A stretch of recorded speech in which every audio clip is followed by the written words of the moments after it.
déshonorons les vrais hommes de Dieu, dès que nous déshonorons les vrais hommes de Dieu, ce n'est plus l'homme simple que nous déshonorer, mais c'est Dieu lui-même.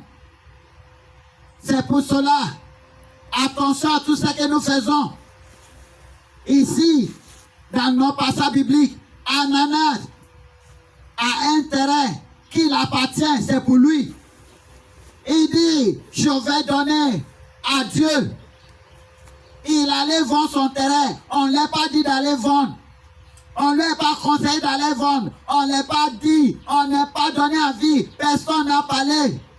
Il a décidé lui-même d'aller vendre son terrain.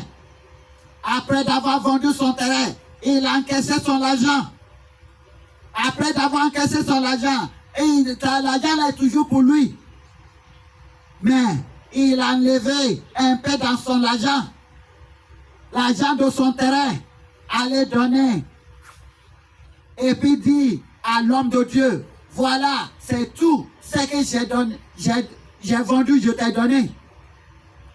Il a déjà enlevé une partie dans l'argent. Rappelez-vous, le terrain c'est pour lui. Le terrain c'est pour lui. Après d'avoir vendu, l'argent revient toujours à lui. C'est son argent. Mais il a dit au commencement, je vais vendre tes terrains. Je vais vendre ce terrain pour remettre l'argent là à l'œuvre de Dieu. Après d'avoir vendu, il a encaissé son argent. L'argent c'est toujours à lui. Mais il a enlevé une partie. Maintenant, il allait vers les hommes de Dieu pour dire, voilà, c'est tout l'argent que j'ai vendu, je vous ai donné. L'homme de Dieu dit, pourquoi? Pierre dit, pourquoi tu as menti? Terrain là, c'est pour toi. Après d'avoir vendu, l'argent est toujours pour toi. Alors, pourquoi tu as fait cela?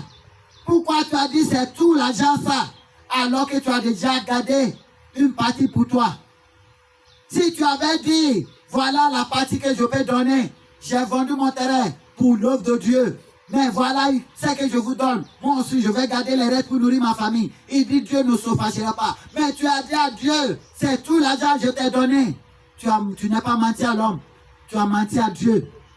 Et ce qui suit, c'est que dès que monsieur a fini de parler, il est tombé là-bas et puis mourit. L'histoire dit, sa femme aussi est revenue. On lui a demandé à sa femme, est-ce que c'est l'argent, combien vous avez vendu? Sa femme aussi a dit, c'est ce qu'on a vendu, on vous a donné là. Dès qu'elle a fini de parler, elle est tombée mourir. Ça veut dire, on ne peut pas mentir à l'Esprit de Dieu. On peut mentir à l'homme. On ne peut pas mentir à l'Esprit de Dieu, mais on peut mentir à l'homme. On ne peut pas tromper l'Esprit de Dieu, on peut tromper l'homme. C'est ce qui nous amène dans notre thème d'aujourd'hui, l'Esprit, le Saint-Esprit. Le Saint-Esprit. Aujourd'hui, c'est le jour de Pentecôte. Ça veut dire, c'est ce jour, le Saint-Esprit s'est apparu pour la première fois. C'est ce jour. Les gens commencent à attendre ce qu'est le Saint-Esprit. Personne ne savait pas de quoi s'agit sur le Saint-Esprit. Jésus seulement leur a dit à ses disciples à ce moment-là, avant de devenir apôtres. Il leur a dit, après mon départ, je vous enverrai un esprit, le Saint-Esprit, qui vous dirait exactement ce que mon Père me dira. Et moi, je vous le dirai ce que je dois vous dire. Il sera avec vous à partir de ce moment-là jusqu'à l'éternité. Il ne vous laissera plus, il ne vous abandonnera plus. Le Saint-Esprit. Nous allons commencer par le livre de Matthieu, chapitre 28. Le livre de Matthieu, chapitre 28, verset 19 à 20. Le livre de Matthieu, chapitre 28, verset 19 à 20.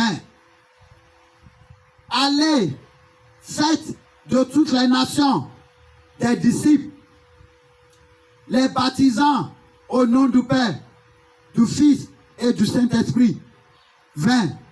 Et enseignez-leur à observer tout ce que je vous ai prescrit. Et voici, je suis avec vous tous les jours jusqu'à la fin du jour. Il dit, Jésus donnait une commission à ses disciples, à ses apôtres. Il dit, maintenant je vous envoie, va prêcher au monde entier, va leur parler de moi. Je serai avec vous. Alors qu'il savait qu'il va mourir. Mais il dit, je serai avec vous. Il dit, je serai avec vous, alors qu'il savait qu'il va mourir. Mais il faisait référence à son Saint-Esprit qui prendra sa place. Il faisait référence à son Saint-Esprit qui prendra sa place. Le livre de 2 Corinthiens, 2 Corinthiens,